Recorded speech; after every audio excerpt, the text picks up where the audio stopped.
Assalamualaikum warahmatullahi wabarakatuh. Anak-anakku yang saya cintai dan saya banggakan, kelas 7 semuanya. Pada kesempatan kali ini kita ketemu pada pertemuan yang kedua ini dengan materi peta. Nanti akan kita bahas bersama materi tersebut. Namun sebelumnya kepada anak-anakku semua, silakan untuk berdoa di rumah masing-masing, memohon kepada Allah semoga dimudahkan dalam pembelajaran ini sehingga mendapatkan ilmu yang manfaat dan barokah, mendapatkan kesehatan, mendapatkan ridha dari Allah Subhanahu wa taala, sehingga anak-anakku semua akan dapat menggapai apa yang dicita-citakan. Amin Allahumma amin. Oke. Pada anak-anakku semua silakan untuk berdoa di rumah masing-masing. Oke, kemudian kita masuk pada materi. Materi pada kali ini materinya adalah peta, di mana pada materi ini kita akan membahas kaitannya dengan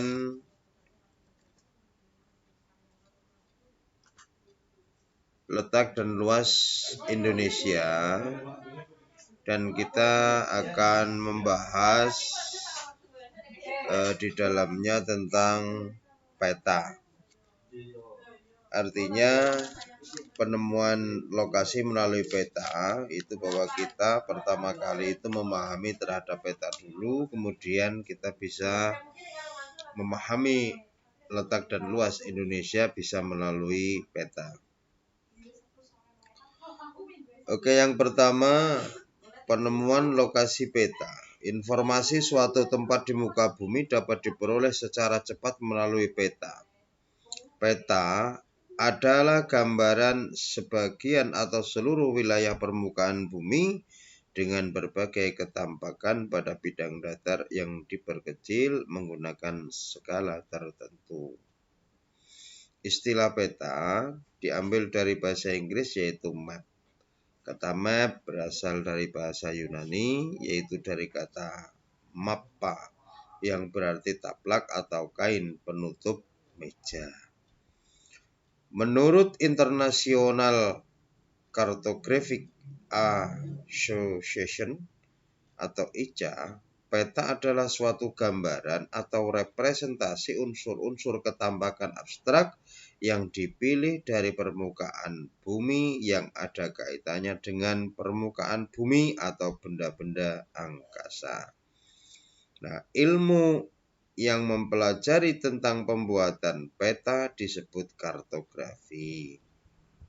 Jadi, intinya bahwa peta itu merupakan gambaran permukaan bumi, sebagian atau seluruh wilayah yang di situ peta itu dapat menunjukkan lokasi tertentu. Kita belum pernah ke luar negeri, tetapi kita bisa mengetahui luar negeri melalui peta. Kita belum pernah ke kota lain, kita dapat mengetahui kota lain melalui peta. Bahkan luas, dataran tinggi, dataran rendah, kota atau apapun itu bisa dilihat melalui peta. Syarat peta yang baik secara umum yang pertama adalah konform. Artinya bentuk peta yang digambar harus sebangun dengan keadaan yang sebenarnya di lapangan. Maka ada yang namanya skala perbandingan antara gambar dengan aslinya. Kemudian yang kedua ada equidistant. Artinya jarak-jarak yang tergambar di peta harus tepat perbandingannya dengan jarak sesungguhnya di lapangan.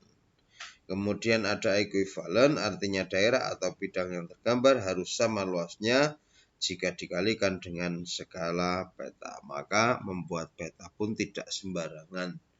Artinya kita harus menggunakan ukuran yang betul dengan perbandingan skala. Peta yang baik memiliki beberapa unsur. Di antaranya yang pertama adalah judul peta. Judul peta itu yang paling atas. Contohnya kalau kita membuka atlas, membuka peta, itu pasti paling atas ada judul. Peta Jawa Tengah, peta Kebumen, peta Indonesia, peta dunia. Itu semuanya dinamakan judul. Maka dengan judul tersebut, kita itu sudah mengetahui isi dari peta tersebut. Lanjut, yang kedua adalah skala peta. Perbandingan antara gambar dengan aslinya. Skala itu angka yang menunjukkan perbandingan. Nah, maka skala peta di sini biasanya diletakkan di bawah judul peta. Terdapat 3 jenis skala peta.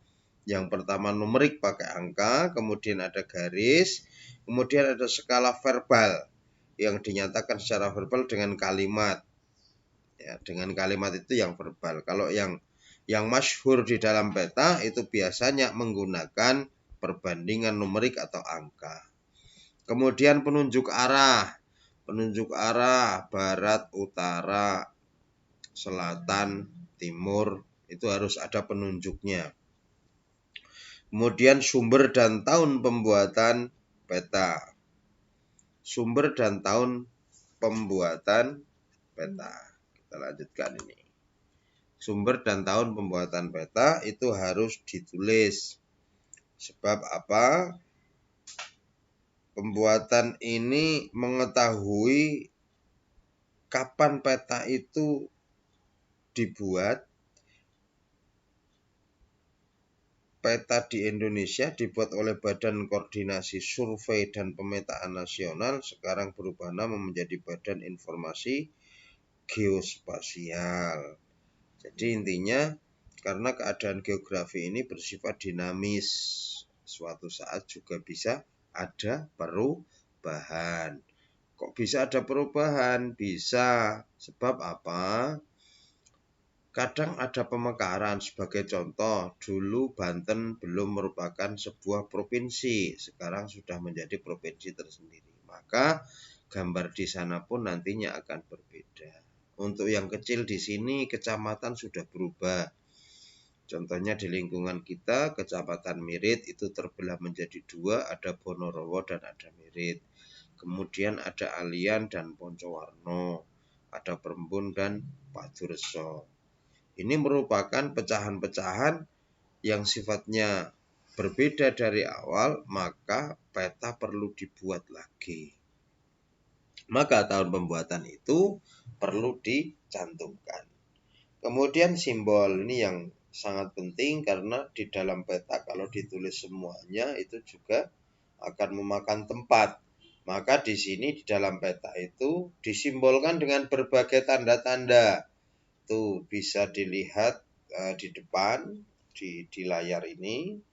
Ini ada warna merah kotak, itu ibu kota negara. Kemudian ada warna merah bulatan, ibu kota provinsi.